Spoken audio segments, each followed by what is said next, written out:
Good morning, students of class 10. We'll continue our history lesson. Welcome back to the e-classes now. We'll talk about making of a global world, the rinderpest or the cattle plague. In our previous class, we have talked about the Africans had very little reason to work for wages because as they had land and the livestock, and both of them were plenty. There was plenty of both.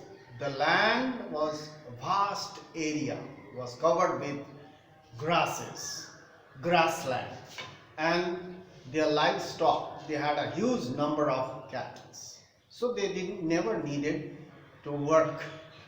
And during that period, there were very few consumer goods that could be bought at that time. And most of the time they never needed those goods. They led a very, very simple life. Now we'll talk about number 2. During the 19th century,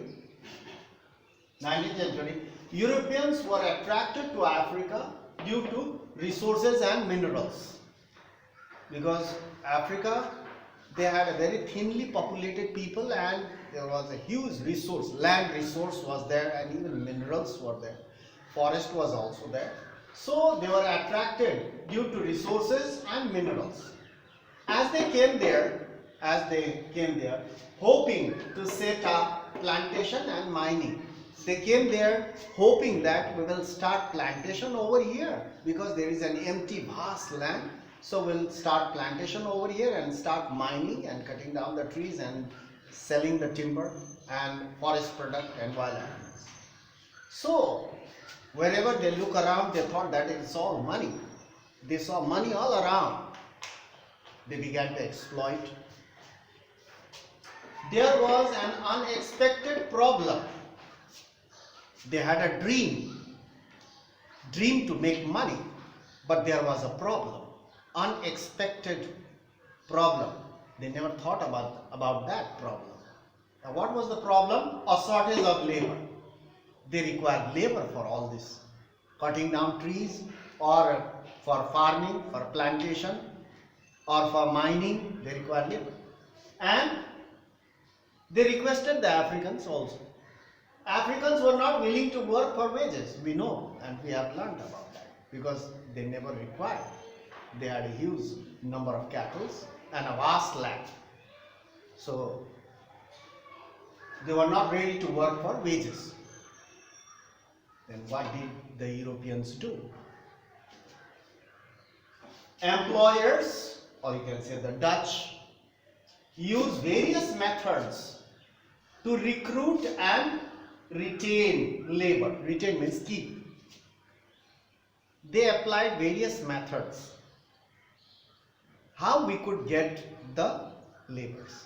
So they applied various methods to recruit, to appoint and keep the labor. And among them, one of them was, for that, heavy taxes. One of them was heavy taxes were imposed. Since they were superior, they imposed heavy taxes. And once the heavy taxes were imposed, the taxes had to be paid in currency, and that currency they did not have. So naturally they have to work for the currency, or it could be paid only by working for wages on plantation and mines. So you see that in order to pay the tax they have to work. For tax they cannot take their cattle or take the cattle for rent. They can't do that. The Dutch wanted the currency, money.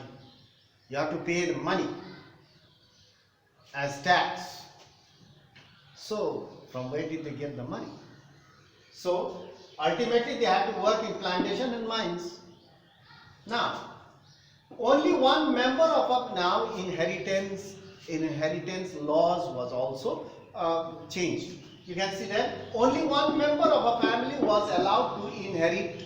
Inherit means pass from parents to children. Inherit land. Suppose a person has got 4 sons. Naturally he will divide the land among, or the property among 4 sons. But here, that's what they did. They made a rule, they made a law. Only one member of a family was allowed to inherit land and property, and others were pushed to the labor market. This is to displace them. You see, this is another method. This was done to displace them so that they can be pushed to the labor market. You see, this is the second method. First method, impose heavy tax. They will find it very difficult to pay, and ultimately they will come and work for wages in the plantation and mines. And secondly, inheritance laws were changed. Only one member was allowed to inherit the land and the property, and the others were pushed to the labor market. That was another idea and a method. Then came the rinderpest, and after that came the rinderpest, a devastating cattle disease. Now the remaining people who had the huge number of cattle, once their cattle started dying, they were also pushed to the labor market. Now we'll talk about the rinderpest, how it came, who brought them. So we'll talk about that in our next class, and this much for today. You can copy this out if you want and go through the book. This is 2.4 part of this Making of a Global World. You go through this, as well as along with this, first you listen and you go through it, the book. So make a habit of going through the e-classes or online classes every day. It doesn't take a long time, 5-10 minutes hardly it takes. 10-15 minutes hardly it takes. You can understand clearly. You are wise enough to do all these things. I don't have to tell you. So now be careful. Time is running out. You should not waste your time, since we are not having our classes at present. But this is the only thing we can do right now. But anyway, you must continue your lessons. So that's all for today. And I hope you are staying fine, staying well and safe at home. Do your regular studies. And let's hope the school will open soon, and let's expect right now. So we'll meet in the next class and continue our lesson about rinderpest, a devastating cattle plague. So that's all for today. We'll meet in the next class. Thank you for watching the video.